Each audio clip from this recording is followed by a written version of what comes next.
ప్రజలారా వినరండి ఈ సత్య సువార్త, సర్వజనులారా కనరండి ప్రభు సత్య సువార్త. వినవచ్చిన ప్రియులకు విమోచన యేసు వార్త. ప్రభు అయిన యేసుక్రీస్తు వారి యొక్క నామంలో మిమ్మల్ని అందరినీ ప్రేమతో ఈ సత్య సువార్త అనే ఈ కార్యక్రమానికి ఆహ్వానాన్ని తెలియజేస్తున్నాం. హాయ్ ఫ్రెండ్స్, మీరు నేను మనమందరం దేవునికి బహు బహు బహు ప్రియమైనటువంటి వారం. Don't forget this. ఈ ఒక్క మాట మీ మనసులో నాటింపు చేసుకుంటే మన జీవితమే మునుపట్లాగే ఏమాత్రం ఉండదండి. అద్భుతాలండి మనం అనుభవించగలుగుతాం. ఈరోజు నేను మరలా చెప్తున్నాను, మీరు దేవునికి బహు ప్రియమైన వారు. ఆగండి, మీరేనేంటి, నేను కూడాను, మనమందరం కూడాను. ఈరోజున ఒకవేళ ఈయన మాటలు వింటున్నటువంటి వారిలో ఎవరైనా ఒకరు క్రైస్తవేతరులుగా ఉండి యేసుప్రభు అంటే పెద్ద ఇష్టం లేకుండా, యేసుప్రభు అంటే పెద్ద లెక్క లేకుండా, యేసుప్రభు అనేసరికి ఇది ఆ క్రైస్తవులు మతం లేరా, మనకెందుకు లేరా అని చెప్పేసి అని అనుకుంటున్న వాళ్ళు ఎవరైనా ఉంటే వాళ్ళకు కూడా నేను చెప్తున్నాను, హై ఫ్రెండ్స్, మీరు కూడా దేవునికి బహు ప్రియమైన వాళ్ళే. మీ గురించే నేను చెప్తున్నా. ఒకవేళ మీరు ఎట్లాంటి అనుకోండిలేండి అమ్మా, నాకేంటి కానీ యేసుప్రభు మీద ఒకవేళ మీరు ద్వేషం పెట్టుకున్నారో, కోపం పెట్టుకున్నారో, బహుశా మా క్రైస్తవులైనటువంటి వాళ్ళు సరైన జీవితం లేకపోవటం వలన ఒకవేళ మీరు యేసుప్రభుని ద్వేషిస్తున్నారో ఏమో నాకు తెలియదు. కానీ మొత్తానికి నేను చెప్తున్న ఈ సత్య సువార్త ఏంటంటే, మీరు ద్వేషం పెట్టుకున్న మీరు, కోపం పెట్టుకున్న మీరు, అసూయ ఆవేశం పెట్టుకున్నటువంటి మీరు కూడా దేవునికి బహు ప్రియమైన వారు. దేవునికి బహు ప్రియముగా మనం ఉన్నప్పుడు దేవుడు మన ప్రార్థనలకి జవాబును ఇస్తూ ఉన్నాడు. అంతేకాదు, దేవుడు మన ప్రార్థనకి జవాబు ఇచ్చేటప్పుడు జరిగినటువంటి ఒక విషయం ఏంటంటే, దానియేలు గ్రంథంలో నుండి మనం చూసినట్లయితే 9వ అధ్యాయం 10వ అధ్యాయంలో 3 సార్లు దేవుడు ఒక మాట, ఆ మాట ఉపయోగించినాడు. దానియేలు, నీవు బహుప్రియుడవు, నీవు బహుప్రియుడవు, నీవు బహుప్రియుడవు. నువ్వు ప్రార్థన చేయడం మొదలుపెట్టిన వెంటనే దేవుడు నన్ను నీ దగ్గరికి ఒక దూతగా పంపించి ఉన్నాడు.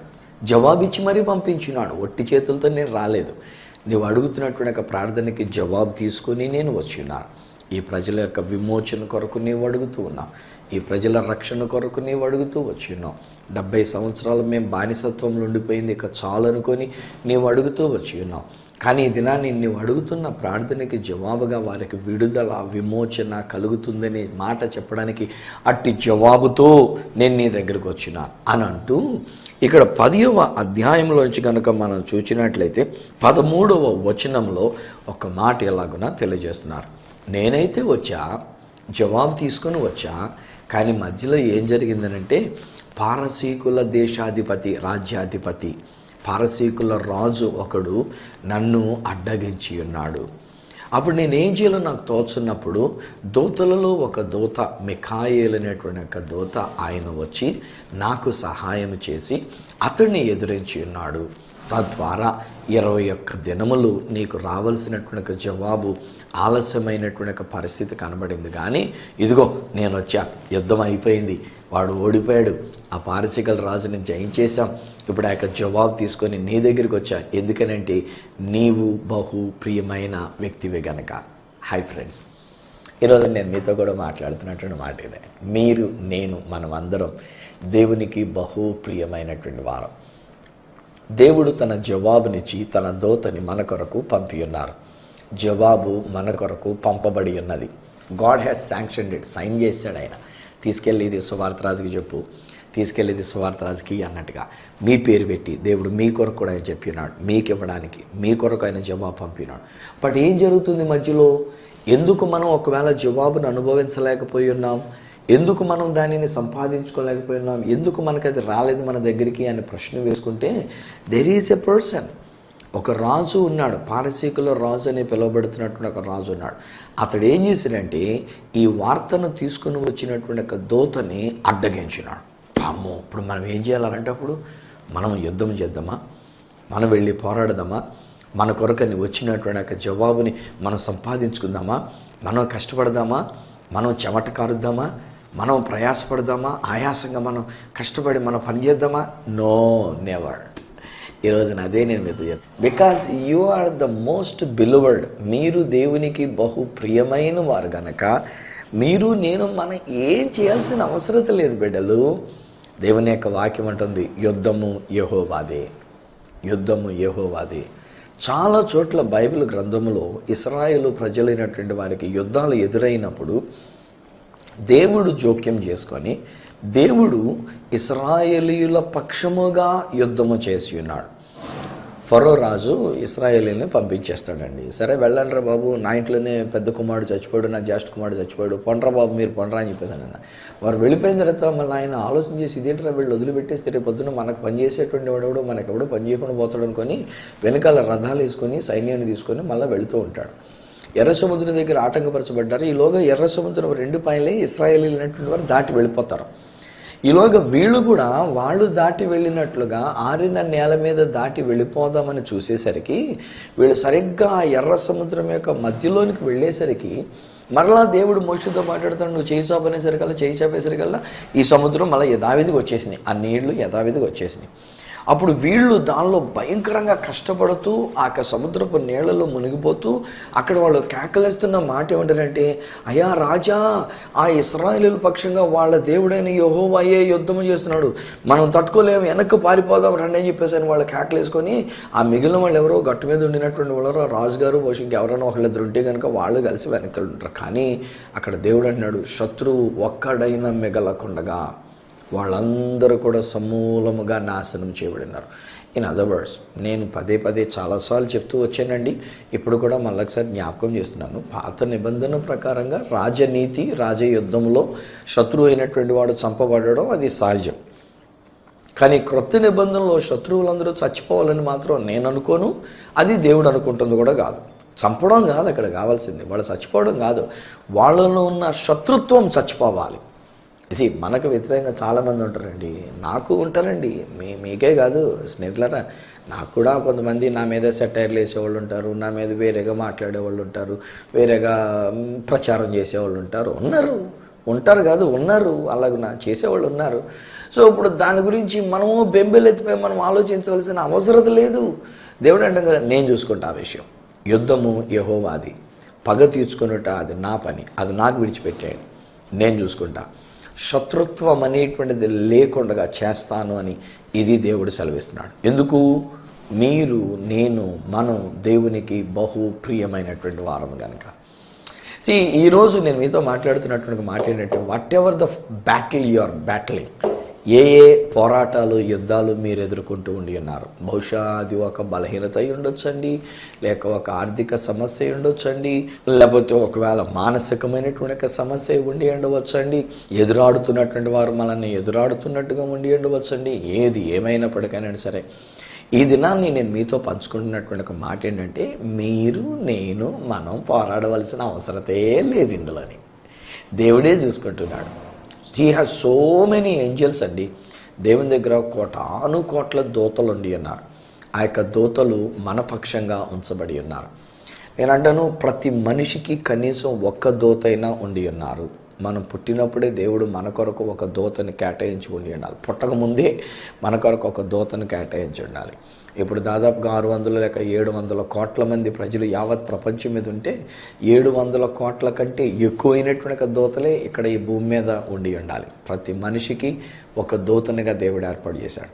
ఇప్పుడు మనం ఏం చేస్తున్నామంటే, ఏదైనా కాస్త కష్టం వస్తే, ఏదైనా ఒక బలహీనత వస్తే, ఏదైనా ఒక సమస్య వస్తే, ఏదైనా ఒక నింద వచ్చినట్లయితే, ఏదైనా ఒక పరిస్థితి మనకు ఎదురైతే దానిని మనమే పోరాడడానికి అన్నట్టుగా మనం ప్రయత్నం చేస్తున్నాం. అందుకని అలసిపోతూ ఉంటాం, సొమసిల్లిపోతూ ఉంటాం, కృంగిపోతున్నటువంటి రీతిగా మనం తయారవుతూ ఉంటాం. వద్దు, ఈరోజు నేను అంటాను రిలాక్స్.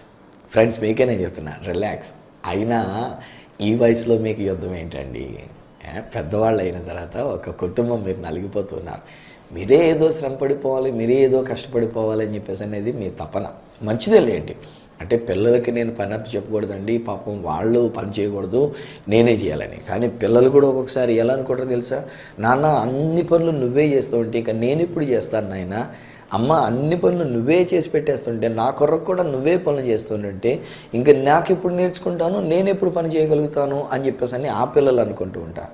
ఈ వయసు వచ్చిన తర్వాత కూడా మీరు ఇంకా పోరాడుతూ ఉన్నారు కదా, మీరు ఇంకా శ్రమ పడుతూ ఉన్నారు. I can see a family, ఒక కుటుంబాన్ని నేను చూస్తాను, మిమ్మల్ని మీ గురించి నేను మాట్లాడుతున్నా. ఎప్పటికింకా సంపాదన సంపాదిస్తున్నారు. ఈ వయసులో కూడా మీరు ఏదో సంపాదించి పిల్లలకి పెట్టాలి పాపం అన్నట్టుగా మీరు అనుకుంటున్నారు. బట్ లీవ్ దెమ్ అండి, వాళ్ళు విడిచిపెట్టండి, వాళ్ళు సంపాదించుకోగలరు. మీరు శ్రమపడొద్దు, ఊరికే మీరు కష్టపడొద్దు మీ ఆరోగ్యాన్ని పాడు చేసుకున్నట్టుగా. నేను ఒకసారి ఒక తండ్రి, ఒక పెద్ద ఒక ఆయన్ని రిక్షా తొక్కుతుంటే చూసి చాలా బాధపడ్డా. నాయన ఈ వయసులో కూడా నువ్వు ఎందుకునైనా ఇంకా రిక్షా తొక్కుతున్నావు అంటే, ఏం చేయమంటారు అయ్య గారు, ఇదిగో నా కొడుకు ఇలాంటి పరిస్థితిలో ఉండి ఉన్నాడు, కోడలు ఇలాగ ఉండి ఉన్నది, కూతురికి ఇలా జరిగింది, సో వీళ్ళందరినీ పోషించడానికి ఎవరూ లేరు అయ్య గారు. అప్పుడు నా మనసు చివుకుమంది, అయ్యో పాపం కుటుంబ పరిస్థితిని బట్టి ఇప్పటికింకా ఈయన పెద్ద ఆయన ఇలాగన కష్టపడి ఇంటిలోనికి సంపాదిస్తున్నాడు. రోజుకి రిక్షా దొక్కితే ఎంత వస్తుంది? ఇప్పుడు అన్నీ ఆటోలు వచ్చేసినాయి. ఎవరు కూడా రిక్షా ఎక్కడానికి ఇష్టపడం మనం. అందరూ ఆటోలు ఎక్కేసి త్వరగా వెళ్ళిపోవాలని చూస్తాం తప్ప రిక్షా తొక్కి అందులోకి వయసులో పెద్ద అయినా లాగ్గలడో లేదో, ఎందుకు వచ్చింది లేరా బాబు ఆటో ఎక్కేద్దాం అనుకుని ఆటో వాడికి 20 రూపాయలు ఇస్తాము, పాప మీ రిక్షా వాడికి 10 రూపాయలు ఇవ్వడానికి కూడా బేరం అడిగి ఏదో చేస్తూ ఉంటాం. సో ఈరోజు నేను అంటాను, మనం కూడా తల్లిదండ్రులైనటువంటి వాళ్ళని చూసుకోవాలి. ఒకవేళ ఏదైనా పరిస్థితి వచ్చినప్పుడు కూడా మనం జాలి కలిగినటువంటి వాళ్ళమే, దేవుని యొక్క హృదయం కలిగినటువంటి వాళ్ళమే చేయాలి. ఒకవేళ మనం చేయకపోయినా, ఈరోజు నేను చెప్తున్న సువార్త ఏమిటంటే, నా దేవుడు వారి కొరకు ఏర్పాటు చేసినటువంటి యొక్క దూతలు వాళ్ళు చేస్తారు ఆ పని కావాల్సిన రీతిగా. వాళ్ళు చూసుకుంటారు, వాళ్ళ పక్షంగా ఏ విధంగా పోరాడాలో, ఏ విధంగా యుద్ధం చేయాలో అది వాళ్ళు చూసుకుంటారు. బట్ ఒకటండి, మనం ఈ జీవితంలో ఉన్నంత వరకు ఖచ్చితంగా ఈ జీవితం అనేటువంటిది ఒక పోరాటమే. ఈ జీవితం అనేటువంటిది ఒక యుద్ధ భూమి లాంటిదే. మనం ఏదో ఒకటి ఎదుర్కొనక తప్పదు, ఏదో ఒక విషయాన్ని, సమస్యల్ని ఎదుర్కొనక తప్పదు. ఈరోజు బహుశా ఒక కుటుంబంలో నువ్వు మానసికమైనటువంటి సమస్యలు మీరు ఎదుర్కొంటున్నారు కదా. మీ కుటుంబంలో మీ కోడల గురించో, లేకపోతే మీ అల్లుడు గారి గురించో, లేకపోతే బిడ్డల గురించో బహుశా మీరు బాగా నలిగిపోతూ ఉండి ఉన్నారు. ఈరోజు మీకు సమాధానాన్ని మీరు కోల్పోయిన స్థితిలో మీరు ఉండి ఉన్నారు. నెమ్మది లేకుండా మీరు ఉంటూ ఉన్నారు. టెన్షన్ ఆ కోడలతో లేక, ఆ అల్లుడితో లేక, ఆ కుటుంబంతో చెప్పలేక, మీలో మీరు దాన్ని దిగమింగుకోలేక, ఇలాంటి పరిస్థితి వచ్చింది ఏంటండి, ఎందుకు ఇలాంటి అమ్మాయిని మేము చేసుకున్నాము, ఎందుకు ఇలాంటి పరిస్థితి మేము ఎదుర్కొంటూ ఉన్నాము అని మీలో మీరు నలిగిపోతున్నారు. Don't worry. దేవుడు ఆ యొక్క కోడల్ని మంచిగా దీవిస్తూ ఉన్నారు. ఆ కోడల యొక్క జీవితాన్ని దేవుడు మారుస్తూ ఉన్నారు. అలానే ఒకవేళ అల్లుడి గారి వల్ల మీరు ప్రాబ్లం అనుకుంటే, అల్లుడి గారిని కూడా దేవుడు మారుస్తున్నారు. మీరు మాట్లాడొద్దు, మీరు అనొద్దు, పుసుకుమని ఒక మాట కూడా అనొద్దు. ఏ మాట అనొద్దు. కోడల్ని అనొద్దు, అల్లుడు గారిని అనొద్దు, లేకపోతే ఇంట్లో ఉన్నటువంటి బిడ్డలు కానీ అనొద్దండి. మీరేం చేయొద్దు అసలు. యుద్ధము యెహోవాది. దేవుడు యుద్ధం చేస్తే వాళ్ళని దెబ్బ కొట్టేసి, వాళ్ళకి జబ్బు రప్పించేసి, వాళ్ళకి కష్టం రప్పించేసి, వాళ్ళకి నష్టం రప్పించేసి ఇలా చేయడు దేవుడు. దేవుడు వాళ్ళని ప్రేమించేస్తాడు. అది దేవుని యొక్క గొప్పతనం. దేవుడు వాళ్ళని క్షమిస్తాడు. దేవుడు వాళ్ళకి కావలసినవన్నీ ఇస్తాడు. ఈరోజు నీ అత్తమామలుగా ఉన్నటువంటి మీ మీద ప్రేమ, మమకారం వచ్చేటట్టుగా ఆ దేవాతి దేవుడు చేయగలడు. You just wait and see. అక్కడ అంటాడు, ఓరక నిలుచుండి చూడండి అంతే. మీ మీదకి వచ్చినటువంటి శత్రువులు ఇక మీదట మీ మీదకి రారు, ఇక మీకు ఉండరు. ఆ రోజున ఒకవేళ యెహోషాపాతు జీవితంలో అనేక మంది శత్రు సైన్యములు అనేటువంటివి 4 వైపుల నుండి వచ్చినాయి. వస్తే ఏం చేశాడు? దేవుని దగ్గర మొరపెట్టుకున్నాడు. దేవుడు ఏమన్నాడు? పాటగాలను పెట్టవయా సరిపోద్ది, వాళ్ళు పాడుతుంటే చాలు, నేను మాటుగాండ్రని పెడుతున్నాను కనుక శత్రువులందరూ ఆత్మైపోతారని చెప్పేసి అని అంటాడు ఆయన. శత్రువులందరూ ఆత్మైపోతారు. అంతేనండి, వాళ్ళు నిజంగానే పాటగాలు పెట్టారు. నిజాన్ని చెప్పాలంటే యుద్ధంలోనికి వెళ్ళినప్పుడు, యుద్ధ పంక్తులు అక్కడ తీర్చి నిలబడినప్పుడు, ఇక్కడ ఇదో కూడా మనం గమనించుకోవాలి. అక్కడ దేవుడు ఏమన్నాడంటే, ఇంటికాడే కూర్చోండి నేను యుద్ధం చేస్తాను అని అనలే. దేవుడు ఏమన్నాడంటే, యూ కమ్ అండ్ స్టాండ్, మీరు వచ్చి అక్కడ నిలబడండి, యుద్ధం చేసుకునేది నేను చేసుకుంటా. నా యొక్క దూతలు అక్కడ ఉండి ఉన్నారు. అప్పటికండి బైబిల్లో నేను చదివినప్పుడు నేను అర్థం చేసుకున్న ఒక విషయం ఏంటంటే, ఒకే ఒక్క దూత తెల్లవారేసరికంట శత్రు సైన్యంలో 185,000 మంది హతులై ఉన్నారు అని అంటాడు. అక్కడ 185,000 మంది హతులైనటువంటి వారు, చనిపోయినటువంటి ఒక పరిస్థితి కలిగినటువంటి. అంటే ఒక్క దూత ఎంతమందిని హతమార్చగలిగినాడు చూడండి.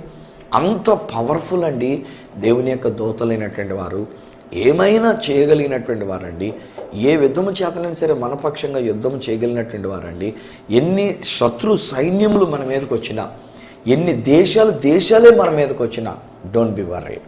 ఈ రోజుని క్రైస్తవ బిడ్డలకు నేను ఒక మాట తెలియజేస్తున్నాను. నా ప్రియ స్నేహితులారా, ఒకవేళ నేటి మన భారతదేశ పరిస్థితుల్లో ఒక్కొక్క చోట మనం గమనిస్తూ ఉన్నప్పుడు మనం దేవుని బిడ్డలంగా ఉంటున్నందు చేత, మనం దేవుని నమ్ముకున్నందు చేత, మనం సువార్తను ప్రకటిస్తున్నందు చేత, మనం క్రీస్తుకు ఒక సాక్షిగా మనం ఉంటున్నందు చేత, కొంతమంది బహుశా ఏ అండ చూసుకుంటున్నారో, ఏ విధమైనటువంటి ఒక బలగం చూసుకుంటున్నారో నాకు తెలియదు కానీ, బట్ కొంతమంది మంచిగా రెచ్చిపోతూ ఉన్నారండి. మరేను యేసు ప్రభుని గురించి చెప్తున్నటువంటి వాళ్ళ విషయంలో వాళ్ళు మాట్లాడే కొన్ని మాటలు కానివ్వండి, లేకపోతే వాళ్ళు చేసే పనులు కానివ్వండి, వీళ్ళని ఇబ్బంది పెడుతున్నటువంటి ఒక విషయాలు కానివ్వండి, బాధాకరంగానే అనిపిస్తున్నాయి. ఎందుకంటే మత స్వాతంత్ర్యం కలిగినటువంటి ఒక దేశంలో, ప్రజాస్వామ్యం అనేటువంటి రీతిగా ఏలబడుతున్నటువంటి ఈ యొక్క భారతదేశంలో మనకి స్వేచ్ఛ, హక్కు, మన విశ్వాసం మనం పాటించడానికైనటువంటి ఒక హక్కు మనకి ఉన్నప్పటికీ ఈ దినాన్ని లోకంలో చాలా కష్టాలు ఎదురవుతున్నాయి. బట్ ఇదో నేను చెప్తాను, డోంట్ వరీ, మీరేం కలవరపడకండి, the lord will take care of it.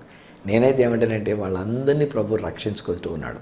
మన యొక్క దేశంలో, నా భారతదేశంలో ప్రతి ఒక్కరి విషయంలో దేవుడు కార్యాన్ని చేస్తున్నాడు. ఆ దేవుడు అంటున్నాడు, నీవు నాకు బహు ప్రియమైన వ్యక్తివి. ఎందుకు అనవసరంగా మునిగోళ్ళకి ఎదురు తన్నుతున్నట్టుగా తన్నుతూ ఉంటావు? I love you my son. నా కుమారుడు, నేను నిన్ను ప్రేమిస్తూ ఉన్నాను. నా యొక్క కుమార్తె, నేను నిన్ను ప్రేమిస్తూ ఉన్నాను. నీవు నాకు ప్రియమైన వ్యక్తివని మీ గురించి మాట్లాడుతున్నాడు. బహుశా ఈరోజు నేను ఇలా మాట్లాడుతుంటుండగా ఒక బ్రదరు లేక ఒకరు మీరు దేవునికి విరుద్ధంగా పనిచేసినటువంటి వారి ఈ కార్యక్రమాన్ని చూస్తూ ఉన్నారేమో కదా. మీరు దేవుని యొక్క కార్యానికి వ్యతిరేకంగా, ఒక సంఘానికి వ్యతిరేకంగా, బహుశా ఒక పాస్టర్ గారికి మీరు వ్యతిరేకంగా మీరు పనిచేస్తున్నారు. బయటోళ్ళు ఏం కాదులేండి, ఆ వ్యతిరేకంగా పనిచేసేటువంటి వాళ్ళు క్రైస్తవుల్లో కూడా ఉన్నారు కొంతమంది. బయట వాళ్ళు ఒక్కొక్కసారి నిజాన్ని చెప్పాలంటే మన భారతదేశాన్ని మెచ్చుకోవాలి. ఎందుకనంటే చాలా ఎక్కువ శాతం మన భారతీయులైనటువంటి వాళ్ళు యేసు ప్రభుని గురించి మనం చెప్తే మనల్ని ప్రేమిస్తారే తప్ప మనల్ని ద్వేషించరు, మన మీద వేరేగా ఉంటారు. కాకపోతే ఒక్కొక్కసారి మనం కూడా మాట్లాడవలసిన రీతిగా కాకుండా రెచ్చగొట్టేటువంటి మాటలు కొన్ని మాట్లాడితే, నా ఏంటది పొట్టలో ఏలెడితే నేను కొట్టనా అని చెప్పేసి అని అంటే సామెత ఉంది, చీమ ఎందుకు కుట్టేవంటే నా పొట్టలో ఏలు పెడితే నేను కొట్టనా అని చెప్పేసి అని అందంట. సో అలాగా మన వాళ్ళు కూడా ఒక్కొక్కసారి అవివేకంతో వాళ్ళు ఏం మాట్లాడుతున్నారో తెలియకుండా ఎదుటి వాళ్ళని రెచ్చగొట్టే విధంగా మాట్లాడుతున్నందు చేత ఒకవేళ ఒక్కొక్క చోట జరుగుతున్నాయేమో తప్పండి. లేకపోతే నేనైతే ఏమంటానంటే నిజానికి మన భారతీయులైనటువంటి వాళ్ళు చాలా సౌమ్యం కలిగినటువంటి వాళ్ళు, చాలా ప్రేమ అనురాగము కలిగినటువంటి వాళ్ళు, నమ్రత, పెద్ద మనసు కలిగినటువంటి వాళ్ళు, మంచిగా ఉండేటువంటి వాళ్ళు. సో ఒక్కొక్కసారి మనం చూస్తే బయట ఉన్నటువంటి క్రైస్తవేతరులైనటువంటి వారికంటే, మన భారతీయులైనటువంటి ఇతర సోదరులైనటువంటి వారికంటే క్రైస్తవ సోదరులే మన మీద ఎలాగో వ్యతిరేకంగా పనిచేస్తూ ఉండి ఉన్నారేమో. బ్రదర్ గారు పాస్టర్ గారికి వ్యతిరేకంగా పనిచేయొద్దమ్మా, అమ్మ మీకు కూడా, సిస్టర్ గారు మీకు కూడా చెప్తున్నా, ఏదో కారణం చేత మీరు కష్టం పెట్టుకున్నారు. బహుశా పాస్టర్ గారి విషయంలో మీరు కష్టమైందో, లేకపోతే పాస్టర్ గారి వల్లనే మీకు కష్టమైందో, ఈ రోజున కొంతమంది దేవుని యొక్క సేవకి ఆటంకంగా ఉండడానికి అన్నట్టుగా సంఘములో ఉన్నటువంటి వాళ్ళే వ్యతిరేకంగా తయారవుతున్నారు. ప్లీజ్ వద్దు. ఎందుకంటే ఇఫ్ గాడ్ ఫైట్స్, దేవుడు పోరాడితే, దేవునికి వ్యతిరేకముగా పనిచేసే ఎవరి విషయంలోనైనా పోరాడి వారిని దేవుని యొక్క బిడ్డలుగా మార్చుకునడానికి దేవుడు కార్యం చేసుకుంటాడు. Enough is enough. ఒకవేళ దేవుడు దెబ్బ కొడితే మాత్రం తట్టుకోలేమండి. ఆ దెబ్బ కొట్టే పరిస్థితి రానివ్వకుండా ఈరోజు నేను నా సువార్తలో నేను చెప్పేటువంటి ఒక మాట ఏమన్నానంటే, దేవుడు నిన్ను రక్షించునుగాక అని అంటూ ఉన్నా, దేవుడు నిన్ను క్షమించునుగాక అని నేను అంటూ ఉన్నా. దేవుడు తన కృప మీ మీద కృమ్మరించి ఆయన ప్రేమతో మిమ్మల్ని ఆకర్షించుకొని మీకు, మీ కుటుంబాన్ని కూడా రక్షణ అనుగ్రహించునుగాక అనే నేను పలుకుతున్నా. దేవుడు మంచి దేవుడు, మిమ్మల్ని కూడా ఆయన ప్రియమైన వారుగా చూస్తూ ఉన్నాడు. దేవునికి మీరు ప్రియమైన వారు. ఆ మధ్యలో నేను ఏదో ఊరిని గురించి నేను వింటూ ఉన్నప్పుడు ఒక విషయం నేను విన్నా. అదేంటంటే, చర్చిలో ఎలక్షన్స్ జరిగి, మరి ముఖ్యంగా మనకు డినామినేషన్ సంఘాలలోనండి, మరి ముఖ్యంగా ఇప్పుడు నేను సేవ చేస్తున్నటువంటి బాప్టిస్టు సంఘాలుగా కూడా నేను చెప్పాల్సి వస్తే, చాలా సంఘాలలో ఈ ఎలక్షన్స్ ఒకటి ఎక్కువ అండి. అనగా ప్రెసిడెంట్, సెక్రటరీ హోదాలు, ఇక ట్రెజరర్ హోదాల కోసం దెబ్బలాడుకొని ముందున్న డబ్బులు వీళ్ళు కూడా తీసుకోవడానికి, అయితే ఏదో మొత్తానికి ఇందులో ఏముంటుందో అర్థం కాదు కానండి. ప్రెసిడెంట్ హోదా కొరకు లేక సెక్రటరీ హోదా కొరకు, ఇలాంటి హోదాల కొరకు మందులు పోయిపించేసి, రౌడీలను రప్పించేసి, పోలీస్ కేసులు పెట్టుకొని, పోలీసులు వచ్చి అక్కడ నిలబడి ఉంటుండగా ఒక ఆరాధన, తత్తెర మేము రెండో ఆరాధన పెట్టుకుంటాం, ఇలాంటి గొడవలు అయిపోతున్నటువంటి రీతిగా దేవుని ఆలయం విషయంలో వ్యతిరేకంగా పనిచేస్తున్నటువంటి వారిని దేవుడు ఊరుకోడు. దేవుడు మన పక్షంగా యుద్ధం చేస్తున్నాడు. సౌలు అంతే కదా. సౌలు అనబడినటువంటి ఒక వ్యక్తి దేవుని బిడ్డలైనటువంటి వారికి వ్యతిరేకంగా వెళుతూ ఉంటాడు. దమస్క్ అనే ఊరిలో కొంతమంది యేసు ప్రభువుని నమ్ముకున్న వాళ్ళు ఉన్నారు అని అంటే వాళ్ళని కూడా లాక్కొచ్చి వాళ్ళని కూడా చిత్రహింసలు పెడదామని చెప్పేసి అని సిరియాలో ఉండినటువంటి ఒక దమస్క్ అనే ప్రదేశానికి బయలుదేరి వెళ్తాడు. మార్గ మధ్యంలో దేవుడైన ప్రభు అయిన యేసుక్రీస్తు వారు ఆయనకి దర్శనమిచ్చి వెలుగులోని ఆయనతో మాట్లాడతాడు. సౌలా సౌలా, నీవేళ నన్ను హింసించుచున్నావు, నీవు హింసించుచున్న యేసుని నేను నీతో మాట్లాడుతున్నానని చెప్పేసరికి సౌలు జీవితం మారిపోయింది. సౌలు ఒక పౌరుషం, రోషము కలిగినటువంటి వాడల్లా దీనుడైపోయాడు, నమ్రుడైపోయాడు.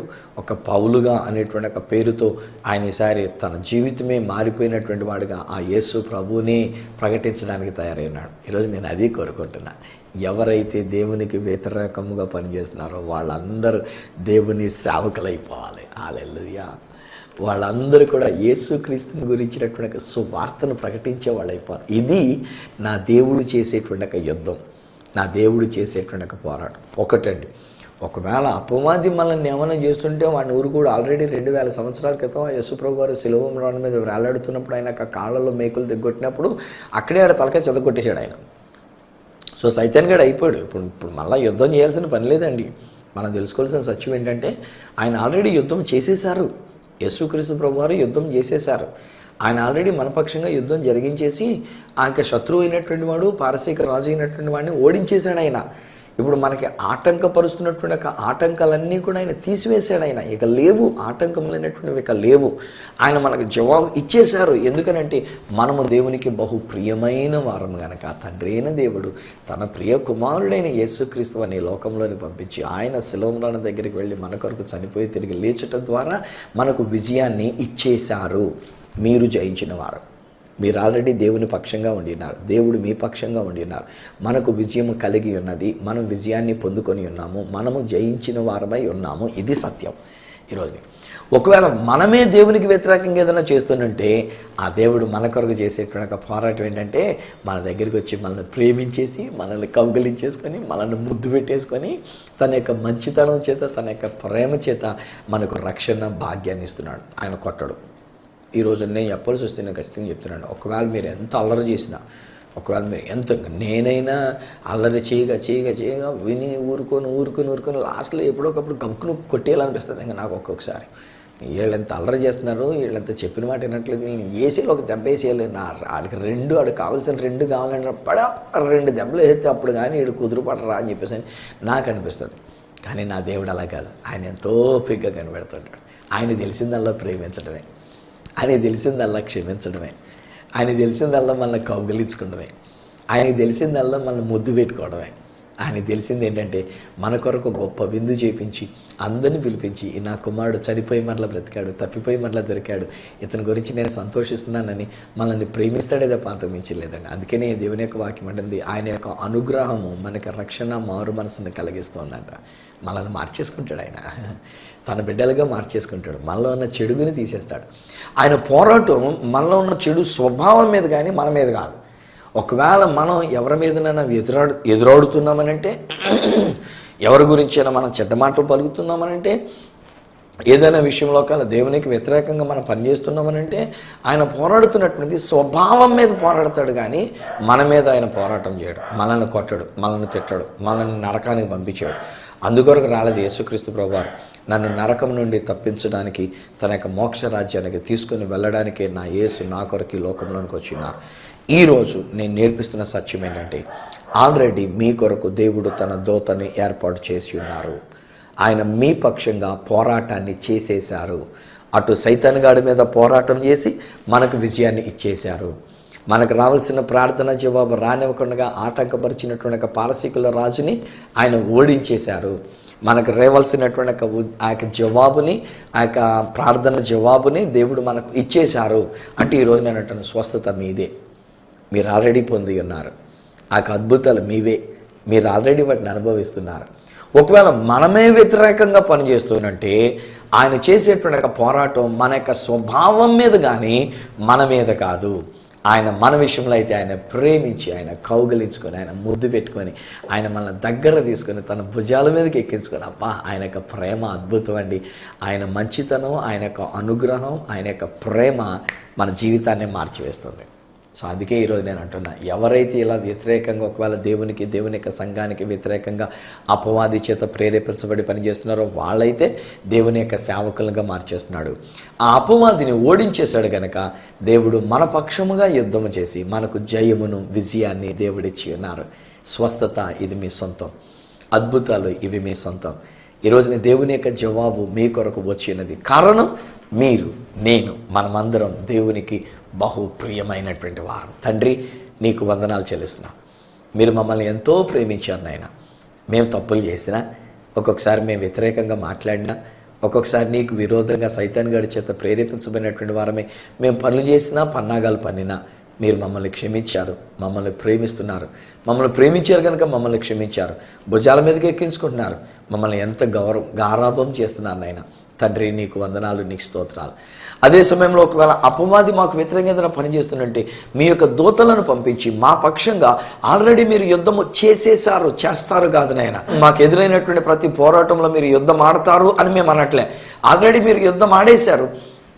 అపవాది ఓడిపోయినాడు, వాడి తలకాయ చెదగొట్టబడింది, వాడి కోరలు పీకివేయబడి ఉన్నవి, వాడిని మీరు జయించేశారు కనుక నీకు వదనాలు. ఇక మీదట మేము కూడా సాతానుడికి, దుష్టుడైనటువంటి అపవాదికి మేము భయపడవలసిన అవసరం లేదు నాన్న. ఆ మాటలు మేము పలకాల్సిన అవసరం లేదు. మేము పలికితే మీరు మాకు విజయం ఇచ్చారనే మేము పలుకుతాం. ఎందుకంటే యుద్ధం యెహోవాది నాన్న. మీరు యుద్ధం చేసినప్పుడు అనేది లేదు నాయన మీ దగ్గర. అవతల సాతానుడే ఓడిపోయినాడు తప్ప మీరు ఓడిపోయినటువంటి వాళ్ళు కారు. మీరు విజయాన్ని పొందుకున్నారు, అటు విజయాన్ని మీరు మాకు ఇచ్చి ఉన్నారు కనుక నీకు వందనాలు. ఈ దినాన్ని మా కొరకు మమ్మల్ని ప్రేమించి నీకు ప్రియమైన బిడ్డలుగా చేసుకొని మా కొరకు నీవు ఇచ్చిన జవాబు కొరకు నీకు వందనాలు, నీ మేలుల కొరకు నీకు వందనాలు, నీ అద్భుతమైన కార్యముల కొరకు నీకు వందనాలు. గొప్ప కార్యములను బట్టి నిన్ను స్తుతిస్తున్నాం, నిన్ను ఘనపరుస్తున్నాం, నిన్ను మహిమపరుస్తున్నాం. స్తుతి ఘనత మహిమలు నీకే మేము చెల్లించుకుంటూ ఈ బిడ్డలను, ఈ కుటుంబాన్ని నీ చేతిలో పెడుతున్నాం. డాడీ, ఇంకను ఏదైనా పోరాటం వారు ఎదుర్కొంటూ ఉన్నట్లయితే, ఏదైనా విషయంలోనైనా ఒకవేళ వారు ప్రయాసపడుతున్నట్లయితే, ఇది నాని ఈ సత్య సువార్త ద్వారా వారు ప్రయాసపడనక్కర్లేదని, వారినైనా చెమటోడ్చనక్కర్లేదని, రిలాక్స్గా ఉండినైనా నిలబడి ఓరక నిలుచుండి నీవిచ్చేటువంటి రక్షణ, నీవిచ్చేటువంటి విజయాన్ని వారు చూచున్నట్లుగా నాని ఈ సత్యాన్ని వారికి తెలియచేయబడినట్లు సహాయం చేసి నడిపించండి. సత్యమేమనగా మేము నీకు ప్రియమైనటువంటి వారం. మీరు మా పక్షంగా యుద్ధము చేస్తారు కాదు, మీరు మా పక్షంగా యుద్ధము చేసి ఉన్నారు అంటే మేము జయించిన వారమై ఉన్నాము, మేము జవాబును పొందిన వారమై ఉన్నాం, మేము నీ వలన మేలులను పొందిన వారమై ఉన్నాం కనుక నీకే కోటి కోటి స్తుతులు మీకు చెల్లించుకుంటూ ఈ బిడ్డలందరినీ దీవిస్తూ యేసు నామమున ప్రార్థించి పొంది ఉన్నాము తండ్రి, ఆమేన్. తండ్రి, కుమార, పరిశుద్ధాత్మలను దేవదేవుని దీవెన ఆశీర్వాదం ఆయన బిడ్డలుగా మీకు, మీ కుటుంబానికి విజయమును అనుగ్రహించి నడిపించును గాక. ఆమేన్, ఆమేన్. వెల్ స్నేహితులారా, దేవుడు మనకి విజయాన్ని ఇచ్చి ఉన్నారు. ఏ మాత్రం కలవరపడకండి, టెన్షన్ పడకండి, స్ట్రెస్ అయిపోకండి ఫ్రెండ్స్. రిలాక్స్గా ఉండండి. దేవుడు మన పక్షంగా ఆయన యుద్ధము చేసేసి ఉన్నాడు, మనకు విజయాన్ని ఇచ్చేసి ఉన్నాడు. ఆయన మనందరి జీవితాల్ని బాగు చేసి ఉన్నాడు. ఎందుకనంటే మీరు దేవునికి బహు బహు ప్రియమైన వారు కనుక. ఈ విషయంలో మీరు పొందుకున్న మేలులో ఒకవేళ నాతో పంచుకోవాలని కోరుకున్నట్లయితే, లేక ఒకవేళ అప్పటికే మీకు ఇంకేదైనా సమస్య ఉండి తట్టుకోలేకుండా ఏదైనా పోరాటం మీకు ఎదురవుతున్నట్లయితే నిరభ్యంతరంగా నాకు ఒక ఉత్తరం ద్వారా కానీ, ఒక ఫోన్ కాల్ ద్వారా కానీ తెలియజేయండి. నేను తప్పకుండా మీ మాటలు వింటాం, మీ కొరకు నేను మాట్లాడి ప్రార్థన చేస్తాను. నా అడ్రస్ ఈ సత్య సువార్త, సామర్లకోట 533440, తూర్పుగోదావరి జిల్లా, ఆంధ్రప్రదేశ్. అడ్రస్ మరొకసారి చెప్తూ ఉన్నా, ఈ సత్య సువార్త, సామర్లకోట్ 533440, ఈస్ట్ గోదావరి డిస్ట్రిక్ట్, ఆంధ్రప్రదేశ్. అప్పటికి ఒకవేళ నాతో మీరు ఫోన్లో మాట్లాడాలని కోరుకున్నట్లయితే నా ఫోన్ నెంబర్ 9848110907, 9440040992, 888855276662. ఒకవేళ నాకు ఈమెయిల్ చేయాలనుకున్నట్లయితే నా ఈమెయిల్ ఐడి ఈసత్యసువార్త@gmail.com. మళ్ళీ నెక్స్ట్ ప్రోగ్రాంలో సమయంలో మిమ్మల్ని కలుసుకొని మరి యొక్క అద్భుతమైన సువర్తమానంతో మీ ముందుకు వచ్చేటంత వరకు మిమ్మల్ని ప్రేమించి మీ పక్షముగా యుద్ధమాడి మీకు విజయాన్ని ఇచ్చిన ఆ దేవాతి దేవుని చేతులకే మిమ్మల్ని అప్పగిస్తూ మీ దగ్గరే సెలవు తీసుకుంటున్న మీ ప్రియమైన సహోదరుడు ఈ సత్య సువార్త రాజు.